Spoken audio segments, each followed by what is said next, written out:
You refer to scripture, the divine office, as well as, mathematics, Einstein, even cricket. You mean even cricket? Cricket's important. Well, Your Eminence, I lived in London for 2 years, and I had people on a monthly basis try to explain cricket to me, and I confess that it escaped me. But I fear that you're a bit like the Italians. They're determined they are not going to understand cricket, and they just make that declaration of faith and continue in that line.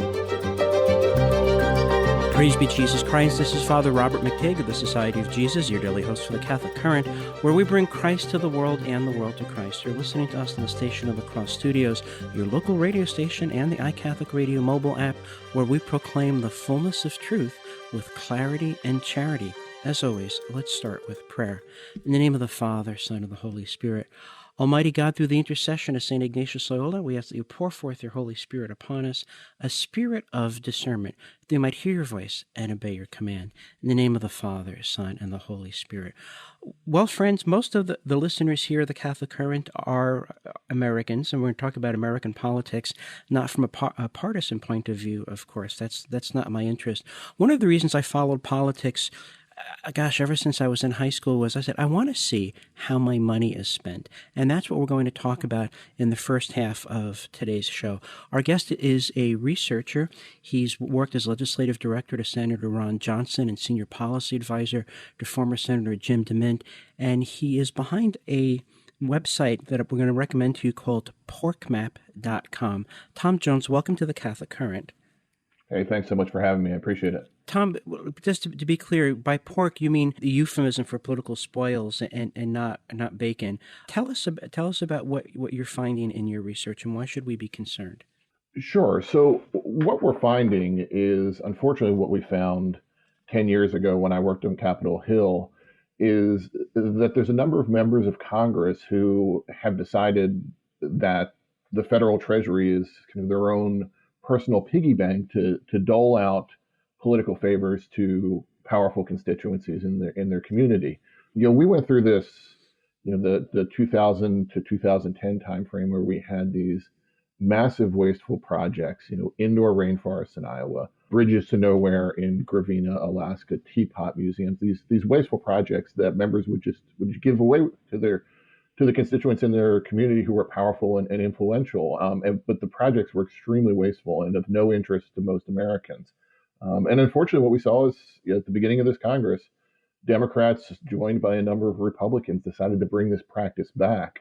And unfortunately, the reason they bring it back, and they're pretty forthcoming about this, is that it's essentially legislative bribery. They brought the tool back because it makes passing legislation easier. They get everybody some sweeteners, and the bills move through quicker. So what we saw is a need to fill the space to educate activists so that they could look in their community. I'm looking at a website called usdebtclock.org. I'm sure you're familiar with it, and there's a lot of spinning red numbers. But in terms of the U.S. national debt, we're looking at over $85,000 per citizen, and by taxpayers, that's $226,000 per taxpayer who's on the hook. So this is bad. And then I see the federal debt to GDP ratio, which was 52% in 1960, which was horrifying. It's over 128% now. So we're spending ourselves into oblivion. We're selling our grandchildren and great-grandchildren into indentured servitude to pay for things that they never voted for, couldn't possibly vote for, and certainly won't benefit from. I'm not a politician or an economist, but it seems to me this is a fundamental failure in character. What are your thoughts on that? It is, because you hit it on the nail. We're nail on the head there. We're really driving ourselves into bankruptcy, and it's a failing. We're going to saddle. I have a 17-year-old daughter.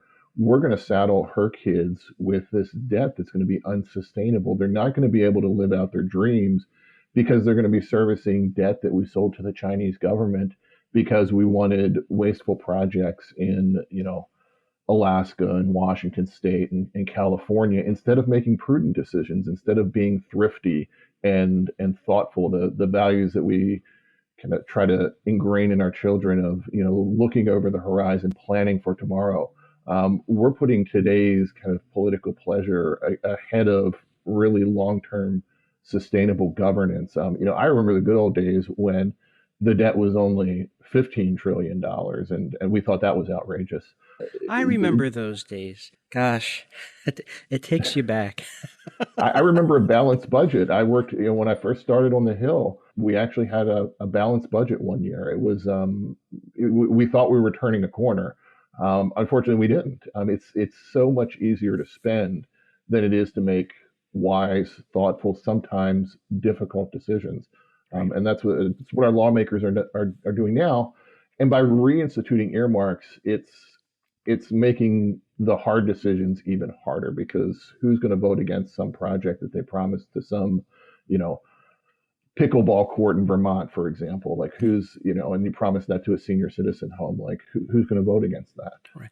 Right, and we have the problem of who's going to vote Santa Claus out of office. I remember as a high school student, this was back in the mid-'70s, there was a book called The Reconstruction of the Republic. And he said, look, once we get into the political dynamics of vote for me because Tom is going to give you X amount of free stuff and I'll give you 2X free stuff. Once we've entered into that dynamic, the Republic is effectively over. And that was in 1976, I was reading that. I have no reason to believe we've had a conversion experience in recent years and that this is all going to get better. Friends, I'm speaking with researcher Tom Jones. We're talking about a website called porkmap.com where you can find out how your tax dollars at work is not something to be proud of, but something to be indignant about. Tom, tell us about how the map works. I'm looking at it as we speak, and I see a lot of little pigs' heads all over the United States, and especially in places where I've lived and worked. Yeah. It seems to be where the greatest spendthrift is. What are we looking at here? Sure. So when Congress decided to bring back earmarks, they made some modest commitments to transparency. And kind of back up a little bit, every member of Congress has the opportunity to request 10 earmarks in the process. As part of that, define earmarks for our listeners, please? Sure. So essentially what earmarks are they're locally oriented projects. What they have to do is ill-defined. It's really up to the member of Congress to decide what they're spent on, but they're local projects. In this case, they, and I'm using air quotes here, go to nonprofits or governments in the communities, and then they're spent locally on local priorities. So, and that's the process here is kind of important. The way they get selected is there's no transparency about that. The members of Congress like to talk about how they know best and how they know their district well. Mm-hmm. Having worked on the Hill for 13 years, I can tell you that's not the case. The congressional office, particularly on the House side, is a very small organization. The DC office, which is the one that's making these decisions, is on the legislative staff 7-8 people at the most. The average age of the legislative staffer in a House of Representative office is 27 years old. They're usually not from the district. They're usually folks who've come to Washington and move around in different offices. So, and they're ultimately the decision makers. It's usually the legislative director and the chief of staff are making these decisions, and they're often doing it in consultation with lobbyists for the institution. So the idea that these congressional offices had taken some great exhaustive census of all the public works needs in their district and found the top 10 best ones is really foolish. That's not what they've done. What they've done is they've picked the 10 that are kind of the squeakiest and the most well-heeled and the ones with the best lobbyists in Washington, and those get out the other side, and those get requested by the member of Congress. So those 10 have to be posted on their website. And what we then did is we went through, and we still have to finish up a few more because there's quite a few of them. They're required to disclose the address of each project. So we went through, pulled the name of the project, the address, the explanation of it, and we put it into a mapping software that will map all of those so that you can. It's almost exactly like Google Maps. You find where you live, you just start clicking, and you drill down, and it shows you where in your neighborhood this project is. The reason we did that is I can find the Bridge to Nowhere, I can find the Teapot Museum because that's kind of glaring and crazy. But what I don't know is what's going on in your local community that really makes something like this outrageous because it's serving a donor that's building a new apartment complex that needs a new road servicing it. You only know that because you drive past that 3 times a day going to the grocery store or something, or you know who the donor is because he's an influential member of the community. It would be hard for me to figure that out, especially when there's 3,000 of these to look at. So that's what we do. We put those on there to give an activist the tool to be like, hey, what's this thing at the corner of Smith and Oak? We don't need that. That's crazy. That neighborhood, nobody lives there. We don't need a new road there. And then give that information back to us, and we can publicize it. Well, I'm glad that this is being done because it all seems so overwhelming, so vast. There's so much to keep track of that one is inclined to throw one's hands up in despair and to say, I can go to a map and say, oh, this is where I live, and then begin to say, hey, all these not terribly urgent things. I mean, did I hear you correctly? There's a teapot museum. I know that there was a cowboy poetry museum or concert or something like that. And they said, hey, you know what? Given that the interest that we pay on our debt to the Chinese pays for the military every year, let's go further into debt. I find that boggling. Friends, we come back. We're going to continue our conversation with researcher Tom Jones. We're talking about the website called porkmap.com, why you should not hold your head up proudly when you hear the words, your tax dollars at work. In the next segment, we're going to talk about death and taxes and the hidden costs of taxes. Remember, our rallying cry here at the Catholic Current is Christus Mundo, Mundus Christo, bringing Christ to the world and the world to Christ. We do it because our Lord says so, for the greater glory of God, the love of our neighbor, and the salvation of our own soul. After the broadcast today, go to thestationofthecross.com, go to resources, spread it around. Together, we'll take it around the world. We'll be right back. Stay with us.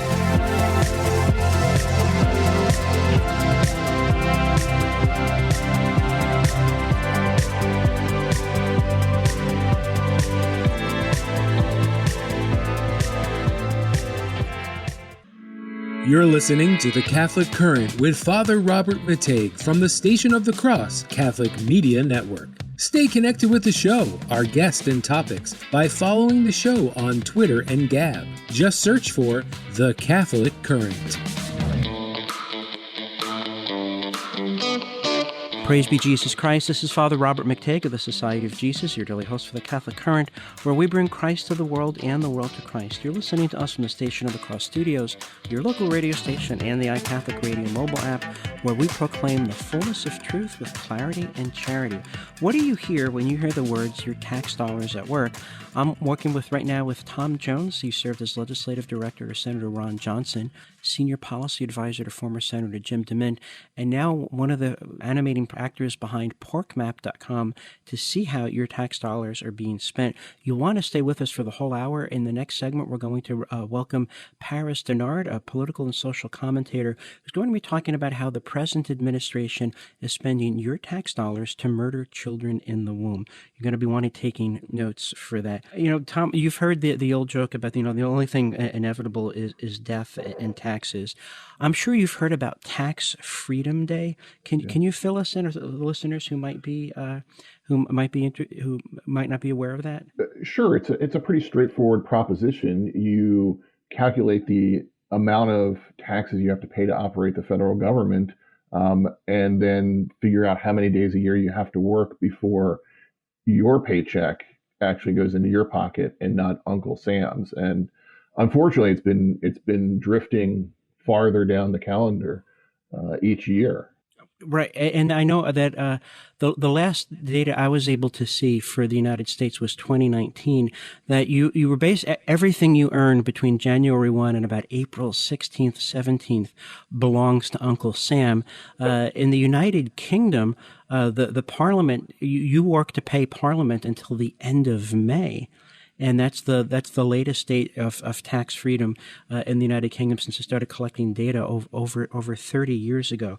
So it seems that the government is taking a larger and larger and larger chunk of what you earn and spending it on fatuous things. As you said, the Teapot Museum. The Veterans Administration is paying for transgender reassignment surgeries for soldiers, but there are 30,000 homeless vets living on our street. This is maddening. What are some of the hidden costs of paying exorbitant tax rates? Doesn't this frustrate investment and entrepreneurship? It does. It makes it harder to start a business. It makes it harder to grow business, to bring people on the salary. The having a job is one of the most fulfilling things in most people's lives, and being an entrepreneur and having the ability to reach out into your community and really provide someone with the wherewithal to support themselves and their family is vital. It's something everyone wants to do. Unfortunately, when you have to send money directly to Washington, and in my case to Annapolis, that cuts into your ability to be a job creator. And that's just the check that you have to cut. There's the regulations, there's the time you have to spend navigating the bureaucracy to create a job. It's wasted energy. And then you turn around and they're giving it to projects, like a bridge into Mexico. We're spending, member Congress is requesting we spend $5 million for a bridge into Mexico. We don't have any problem with people getting into the United States from Mexico. We don't do that. $400,000 for cranberry research in Wisconsin. Wait, That's what? not what I needed my money spent on. It's appalling on both sides, and really unfair to myself and to my children, which is really what's fundamentally appalling about this. Let me see if I get the $400,000 on cranberry research. I hear a lot of people, taking to the streets thirsting for justice, and they demand a lot of things. I've never heard anyone talk about we need to improve our understanding of cranberries. Yeah, I mean, I think we got the cranberry pretty right. I like cranberry juice. I'm pretty satisfied with its place in the juice pantheon. I don't think we can really make it any better. But I joke about this, but cranberries are a big deal in Wisconsin. They're a powerful constituency. The ocean sprays and the collectives, they're a big deal. We joke because it's silly, but this is a well-heeled constituency that's going into Mark Pecan's office and saying, we need $400,000 to do our research. Ocean Spray's not struggling. They're not having problems selling, cran apple cocktail. They don't need Right. $400,000 of my money, of your money, of our neighbor's money to do research on fruit juice. Right. They can do it themselves. Right. Right. I don't know why they need to reach into the pocket of the taxpayer to make that happen. Friends, I'm in conversation with researcher Tom Jones. We're talking about the website porkmap.com, where you can look at your own locale and see how wasteful the tax expenditure is right in your own backyard. Tom, do we just resign ourselves to our fate? Because look, incumbents have always had a grotesquely unfair advantage in Congress for decades. And then once you get to become the local sugar daddy, the local Santa Claus, once you have Uncle Sam's checkbook to spread the goodies around, no matter how corrupt or perverse you are, as long as everyone's getting a little something in their pocket, the votes are coming in. I think of my mentor, Dr. Paul Weiss, who had said the most important thing to know about graft, bribery, is to make sure there's something for everyone. Given that kind of practical wisdom, are these people going to vote themselves out of office? Or are they going to say, oh, no, I couldn't possibly spend any more of someone else's money? Are we doomed? I don't think we are. And I don't, for the reason that we had the same conversation that we've just had here 10 years ago when the Tea Party movement arose. We thought that this was insurmountable because they're spreading all this cash around and everybody's, kind of fat, dumb, and happy, and world's going to go on like this. What we discovered is a couple things. One, that it's not actually the case. These projects are very narrowly tailored. So the kind of the largesse is going to a small group of people. And then what we also found out is that most folks in the community didn't know about these things. They're like, really, I didn't know that was going on over there. When they did find out, they were enraged. And they went to the August town hall meetings that members of Congress had. They flooded those. They said, look, this is ridiculous. You have to knock this off. And if you don't, we're going to find somebody else. So we're hoping that PorkMap can be a bit of a tool to have a similar citizen outrage again, to have members now armed with kind of an electronic tool to go in and be like, I know what this is now. They can't hide it anymore, and really deliver that outrage to their members of Congress. So I'm cautiously optimistic that we can have that same kind of outrage that we had 10 years ago when we were in the situation before. Well, yeah, I think that the highest level of optimism that I can muster up these days is the cautious kind. Yeah. I find this very, very deeply concerning. When members of Congress are confronted with this, to say, "Hey, you voted to spend what kind of money on this nonsense?" Do they have any response? Do they just walk away? Do they claim to be hard of hearing? What's the response typically? Yeah, they usually wrap themselves in, some kind of nice sounding, it's usually a roads project or something like that. You know, not every project in here is a, bridge to nowhere. A lot of them are smaller, local, problematic projects. I mean, look, they're all misspent because they're all local. Your congressman's not a local elected official. He's a federal elected official who swears an oath to the United States, not to his local neighborhood. But they usually, they say, look, we talked with community leaders and this and that, and they give those kind of excuses. But they are really hard pressed to explain why did you vote for $400,000 for cranberry research, or why did you vote for that old teapot museum, or things like that. And that's why this is important, because those crazy earmarks tell the story, and we've told the story so many times that I think folks have really become confident in believing that what's going on here is really outrageous. I have to ask, where is the Teapot Museum? I'm Oh, sorry. that one was in North Carolina. That was back in the day. That was in the last round of crazy Okay. earmarking. We don't have a teapot museum this time, although we have a lot of museums, Sure. but not one for teapots yet. Oh, okay, all right. You and your colleagues work hard in setting up porkmap.com. You're putting the information out there. How do you know that it's being used well? How would you gauge the success of the website? Well, we've gotten a lot of traffic. Breitbart wrote a story that I think drove a lot of people to it. We've started getting emails from individuals looking at it already. So what we do in the pork map is, where we have the details on the project, at the bottom of it, we have a little link that you can click on to send us tips. And we're starting getting tips from people. We got one the other day from a gentleman about an airport project in his community. He was outlining for us how there's really no traffic going through this airport. It's a small airport that's worth $24 million, worth spend $3 million on a new tower for it. So we think that the success is happening. I think what's going to be even more exciting, more important about the website is when they start marking up the bills this week, we're really going to see what made it through from the request to to actually getting federal tax dollars. Everything that's on there now is what's being requested in your community. Mm-hmm. Next week is we're going to start seeing what Congress picked out as really worthwhile projects. I think then it's going to get really exciting. So then, in other words, eventually they have to tip their hand, right? Exactly. They can't hide perfectly. Is that correct?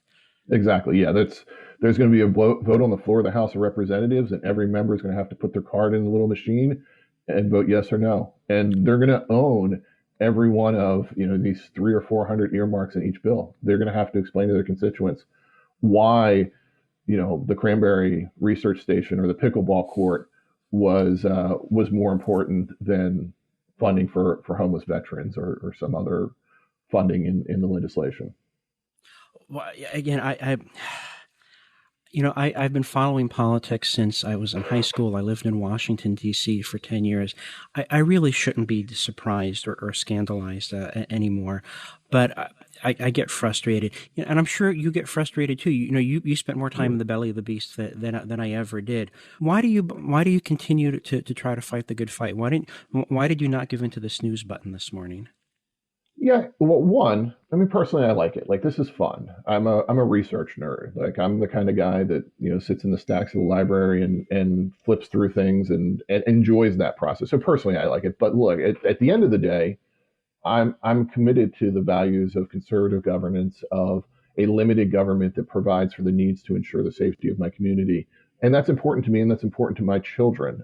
So if I don't get up and do it, and my team doesn't get up and do it, nobody else is going to do it. So that's why we got involved, because it would be easy to just kind of hit the snooze button. But if we keep hitting the snooze button, we're going to wake up and we're going to have $70 trillion in debt. And we can't let that happen. That's irresponsible and unfair to our children. Well, Tom Jones, I'm grateful for your work, and let's have a conversation before long and find out who voted for what and what pork has been purchased on our dime this time around. Let's talk again soon. Thank you, Tom. Excellent. Thank you. Bye. I'm Jesuit Father Robert McTigg. You want to stay with us for the rest of the hour? We're going to be talking next with Paris Dennard about how the present administration in Washington, D.C., many of whom identify as Catholics, are enthusiastically sending your money to murder children in the womb. Public support of abortion. You need to know, and then we need to do something about it. Follow us on gab.com at the Catholic Current. See what we're talking about there. We'll be back in 2 minutes, so stay with us.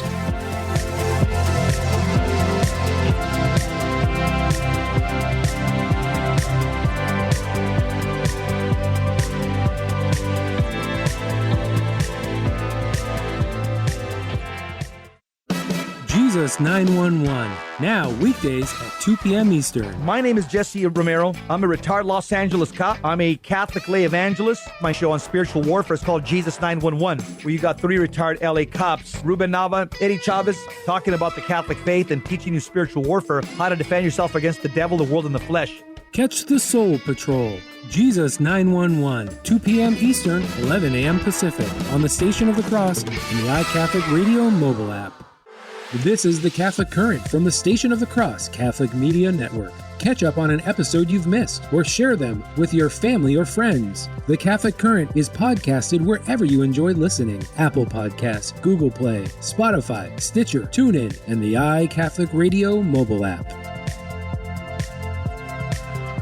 Praise be Jesus Christ. This is Father Robert McTigg of the Society of Jesus, your daily host for the Catholic Current, where we bring Christ to the world and the world to Christ. You're listening to us from the Station of the Cross Studios, your local radio station, and the iCatholic Radio mobile app, where we proclaim the fullness of truth with clarity and charity.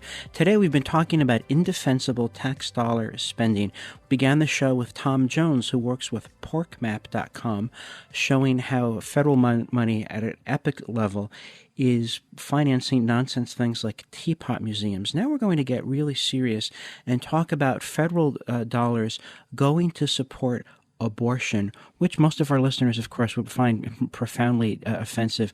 Our expert guest is Republican National Committee National Spokesperson Paris Dennard. Welcome to the Catholic Current. Thanks for having me. Paris, I imagine some of our listeners would be confused and say, no, you guys, there was the Hyde Amendment. There can't possibly be any federal dollars going to support abortion, either directly or indirectly. What's your response to that? Well, my response would be that your listeners are correct. For many decades, there's been a long-held tradition in the United States Congress, brought about early on by obviously this Hyde Amendment, which allowed for the prohibition of federal funds to be used for abortions. This was a bipartisan tradition that during the appropriations process, that money would not be used. But in comes the Biden-Harris administration, along with a more radical, very progressively liberal viewpoint on how the world should operate and how the federal government should operate. And they have started to change things. They have gotten rid of the Hyde Amendment. And so for years, when you would have Americans feeling that their values and their morals would be aligned with things in the federal government, that's no more. Because the Hyde Amendment was that protection to say, if you fundamentally did not agree with your tax dollars going towards the funding of abortions, you wouldn't be paying for that. And I think that was fair. And I think that was the good thing to do. But the Biden administration has said no more, and the Democrats have gone along with it, and the Hyde Amendment is gone. Paris, I want, just for the sake of clarification, when you say the Hyde Amendment was gone. Was this something? Was this an executive order? Was it an agency directive? Was it a measure that was passed by both houses of Congress and signed into law? I'm having a hard time imagining how something like that had, for people who rhapsodize about precedent, the Hyde Amendment had been in play for over 40 years. How exactly did it go away? So what is happening is the president, he has a proposal. His budget proposal is designed to exclude the Hyde Amendment from the federal budget. And in matter of fact, there are about 22 Republican attorney generals led by the Attorney General of Alabama that are asking for this to be overturned and for it not to happen in a letter that they are producing out. So this is a budget proposal it's in the budget proposal from the Biden administration, which goes to the Congress. Kevin McCarthy, who's the majority leader, has said he opposes Biden's budget. So did Lindsey Graham, the senator of South Carolina. So the issue is, this is what the administration is proposing. So they're proposing in their budget to get rid of to have taxpayers funding abortion by getting rid of the Hyde Amendment. That's in their budget. If that budget is passed in the Congress, then that provision would go away. But in terms of how the Biden administration sees it, they have put it in their budget for it to be eliminated. And I think that this is why it's important for people to pay attention to, budgets come and go, but if they talk about what the priority of the administration is. And I remember there's President Biden and other Democrats have said, show me your budget and I'll tell you what you value. So right. If their budget is calling for taxpayer-funded abortions through the elimination of the Hyde Amendment, it tells you that they value abortion. And in fact, Father, when you look at what happened a few days ago, if not yesterday, when asked by a reporter in the press briefing room, a question was posed to Jen Psaki as to whether or not President Biden believes that a baby is a baby at 15 weeks old. Her response was quite interesting. And I'm sure you caught it, but it was not a definitive yes, which I think most people would say. Her answer was, if you're asking if the president supports abortion, if he's pro-choice, then he is. They decided to skirt the issue on acknowledging whether or not a child at 15 weeks old is a child, because it reinforces how they view this issue of life. Right. That's very clear. In all of their policy statements, they never, ever, ever want to even hint at the humanity of the unborn child. That's why they won't even allow to come to a vote on the floor of the Born Alive Protection Act, because once you begin to attribute humanity to the unborn child, then it becomes rather embarrassing. Friends, I'm talking with RNC National Spokesperson Paris Dennard. We're talking about the present administration seeking to eliminate the Hyde Amendment and redirect federal funding for abortions for the first time in decades. Paris, do you have a sense of how much money we're talking about, how much money the Democratic Party is looking forward to spending in support of abortion? It's not clearly articulate to me right now about how much that would be, but I would tell you any amount is too much. And the fact that this administration's tendency has been to spend a lot of money, millions of dollars, trillions of dollars. And I think it's important to be mindful of what this means. This means that Planned Parenthood is getting more emboldened to be the leading abortion company in America. They're becoming more emboldened. They're trying to use all of this moment that we're in culturally.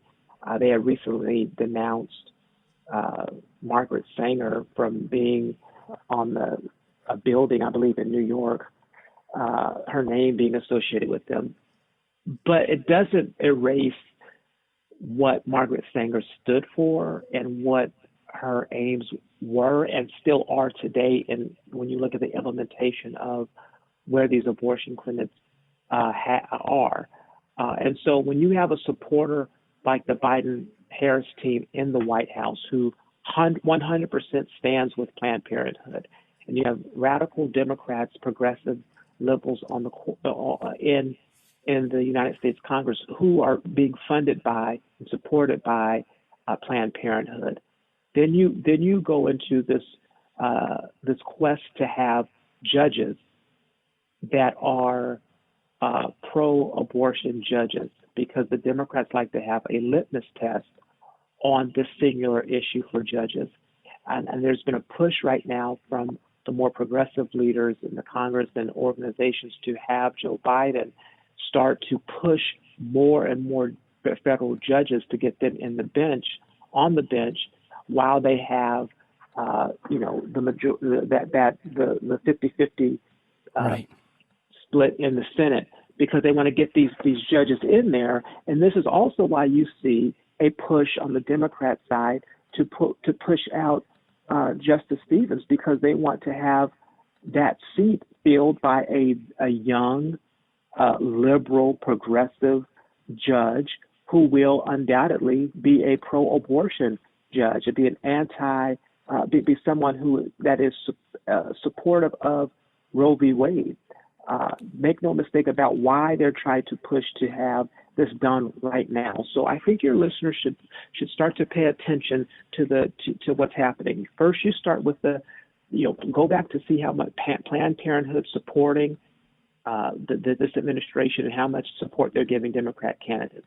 Mm-hmm. And then you look into how Biden's budget, his first budget, calls for federal funding to go towards abortions, which eliminates the Hyde Amendment, breaking long bipartisan precedent.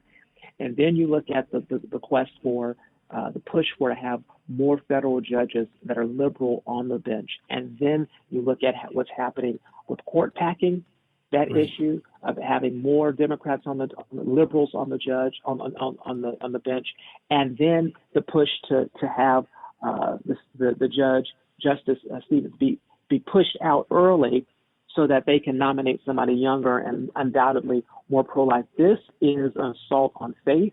This is an assault on the issues of life, and the right. Democrats are serious about it. No, it's very clear that what we're looking at is a regime of abortion without limit, and abortion in perpetuity, and abortion that people who pay taxes have to pay for, and that's astonishing. That's absolutely morally unacceptable. So, has there been any pushback? Has anyone said, wait a minute, this is a bridge too far? What's going on here? I certainly haven't had very much in the press, either secular or Catholic, about it. Where has there been any kind of resistance? Well, it's the first thing is I give credit to the group of 22 or so Republican state attorneys general who they signed a letter yesterday. So it's been very recent. So that's probably why we haven't seen a lot of it traction happening. They sent a letter calling for President Biden to keep the Hyde Amendment in there. I think so you have to look at it. It's about a $6 trillion budget that he unveiled in May, mm-hmm. and the Hyde Amendment was left out, which was part of a campaign promise he made to do away with it. And that's just the thing. He is doing exactly what he said he was going to do. So, on the campaign trail, when he said things that were bigoted, when he said he was going to get rid of fracking, when he said he was going to be a card-carrying member of the teachers unions and be against school choice. And, there's so many, on this issue, it's a sidebar issue, there's so many Catholic schools that have been leading in the way of providing excellent education, especially for those lower income students and a lot of minority students. So the option to have vouchers or have school choice and have opportunities is something that has been warmly embraced but rejected by Joe Biden and a lot of Democrats, which is a travesty. But Right. these Republican attorneys generals have sent this letter objecting to it, and they are pushing back. And I believe it was about a 4-page letter that they sent because they understand that it's going to come down to the states, and they're resisting this from happening. That's the pushback that's happening, and I think it's important that we have this happening on the local level because a lot of the stuff that's going to be implemented is going to be on the local level, the state level, and so it's really important that these attorneys generals are pushing back strongly. When the Hyde Amendment was first enacted in 1976, following the Roe v. Wade decision. So, this is really, really important, and I'm glad that these attorneys generals are pushing back on it. I think I want to encourage my listeners to follow these kinds of stories very closely. I know there's only 24 hours in a day, and there's only so many things to be aware of, but we need to be aware of how our money is spent because we don't want to come to the throne of God with innocent blood on our hands. Friends, we come back. I'm going to continue my conversation with RNC National Spokesperson Paris Dennard. We're talking about federal funding for abortion. In the next segment, we're going to talk about what you can do to help make it stop. After the broadcast today, go to thestationofthecross.com, get our resources list, download our audio as podcast, be part of the conversation, follow what we're following by following us on Gab. That's gab.com. Our channel is The Catholic Current. We'll be right back. Stay with us.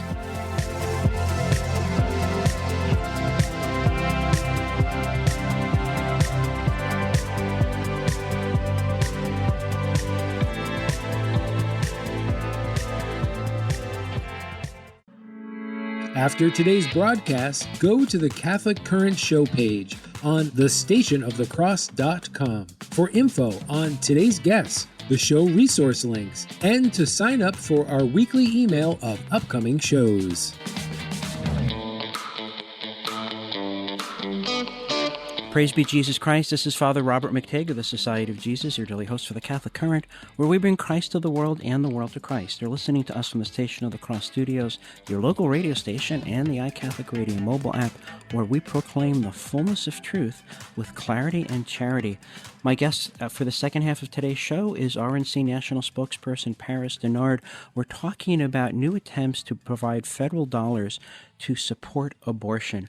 Paris, you had said that several states' attorneys general have filed suit against the federal government to preserve the Hyde Amendment. What's the timeline on a decision, and how do you think that's going to play out? So this is what this comes down to is it's in the budget. And so the Congress has to deal with the budget and the up or down vote, obviously, to approve it and get it through a lot of this appropriation spending. It's up to, the White House sends up their budget proposal, and then it goes to the Congress, and then they decide on what happens, and because they control the purse strings. And so what needs to happen now is immediately, your listeners should start to call their members of Congress, and they should call their senators and let them know that they stand with those attorneys generals and the longstanding tradition of the implementation of the Hyde Amendment, and that any bill that comes out from an appropriation standpoint that includes this, if that is what they believe as to match their morals and their values, if they do not want taxpayer-funded abortion, they should call and let their congressmen and senators know that how they want them to vote on bills that may include that by means of the Hyde Amendment not being in place. It's really important that they do that. Another thing I would encourage them to do is to take the time to write letters to the editor of their local papers to get the attention of the community. I would encourage them to write op-eds and try to get them placed. But also, I think talking and sending letters to these members of Congress, because they need to hear from their constituents. They need to hear that this is something that's important. And I would beg them, don't just think you need to send it to Republicans. If you think Republicans in your state or your representative are pro-life, there are some Democrats out there who need to hear the same thing. And I believe that our going to respond to what is happening. If we only stood along party lines, you wouldn't have somebody like, Manchin out of West Virginia who was standing against, the changing of the filibuster and things of that nature. So we have to be bipartisan in this because the Hyde Amendment was a bipartisan measure that was agreed upon. And so we need to address this with Republicans and Democrats to let our voice be heard. If this is something that's important to you, that bills that include taxpayer-funded abortion, if that's what you believe, should not be the case, let them know that. And I would add, as Catholics, please contact politely your local bishop and say, look, we know that you guys just met last week to talk about the moral and spiritual import of public support of abortion and its impact upon the sacramental life of the church. This has to be part of the conversation, that we're not just talking about theoretically tolerating abortion for the sake of other greater goods. We're talking about we're taking people out of money's pockets under the threat of violence and then handing it over to people who are looking forward to murdering children in the womb. The time has passed to treat this as an abstraction. There really are lives at stake, and if we don't get this right, blood will be spilt. Paris, what do you think the prospects are? Will the courts be sympathetic to the cause of the culture of life, or are we being set up for heartache again? I think that I don't think we can underestimate the impact of the liberalization and the progressive nature that the country is in right now. And I think if we stay on the sidelines and just be quiet and think that it'll work itself out, I think we're going to be in for a rude awakening. I think that we've got to be diligently focused on these bills, diligently focused on these rule changes that the administration is doing, and we have to hold them accountable. I mean, look, I think you're absolutely right when you said that we need to contact our local bishops. There has been a strong consideration of opposition to President Biden, who's a practicing Catholic, in his stances on abortion. This is not just something that is being considered just because in Congress because of the Hyde Amendment. This is something that's being dealt with at the highest levels of the U.S. Catholic Church, because his positions as an elected official seem to be at odds with the morals, values, and precepts of the faith. And so I think that all of these things are happening. When you think about critical race theory, when you think about the teachers' unions and the impact that they have, some of the things that they are allowing to have in schools right now, Father, I think you would be appalled if you some of these reports that I've seen, especially the things that how it's like an indoctrination of our children, transgendered issues in sports for young girls. These are issues that will impact schools, yes. And they will ultimately start to impact Catholic schools, because yes. They're going to start to, when you compete in sports, it's not like a Catholic school just compete with other Catholic schools. They compete across the board. Right. And so they're going to be very clear. They're going to start to challenge Catholic schools and challenge their schools' stances on sports, especially women's sports. And all of these impacts of the progressive nature of where these liberal Democrats are is going to have an impact on our everyday lives, from an economic standpoint, from a tax standpoint, from a standpoint of faith, what we believe. Look what happened under COVID-19, how in California they said you could not sing or chant in church. Right. So the government was telling people that you could not assemble and you could not even sing. Luckily, the courts got involved, and the Governor Newsom was actually had to lost that battle. But this was a reality of where we are, and not in Russia or China, but in America. Yes, that's correct. And people have to understand the idea that, if we just keep our heads down and keep quiet, they're going to leave us alone. Think of that poor baker in Colorado. Think of the enthusiasm with which the federal government is dragging the Little Sisters of the Poor into court again. That's right. Look at what's been happening at churches in Canada. I tend to be a sober, calm voice on the air, but I'm becoming a whole lot more agitated. I think silence is not our friend. Complacency is not our friend. Paris, we've got about 30 seconds left. Where can people find more of your work? I'm on Twitter at Paris Dennard, at ParisDennard. And I would just encourage people to, also pay attention to a lot of the other groups that are out fighting this fight, the advocacy groups as well, and find ways of letting your voice be heard, whether it's the Charlotte Lausier Institute or the other, Susan B. Anthony and other lists. There are a lot of organizations in the local level, especially, that we should pay attention to and get involved, because, as you said, Father, we can't be silent anymore. We have to let our voice be heard, because they will try to cancel us. We have a steep uphill battle to face, and it'll be easier if we get started now and get started together. Paris Dennard, thank you for being a very informative guest. I hope we can have another conversation. Thank you, Father. I'm Jesuit Father Robert McTague, your host every day here at the Catholic Current. Join us tomorrow. I'm going to meet Dr. Bruce Gilley. He's a professor of political science at Portland State University, and we're going to be talking about combating social justice rhetoric. It's a very important topic. I think you're going to want to take notes. After the broadcast today, go to thestationofthecross.com, get our resources list, download our audio as podcast. Everything you need to keep the conversation going among your family and friends, we make available to you. Through the intercession of Our Lady of Mount Carmel, may mighty God bless you, Father, Son, and Holy Spirit. Go in peace, and please do pray for me.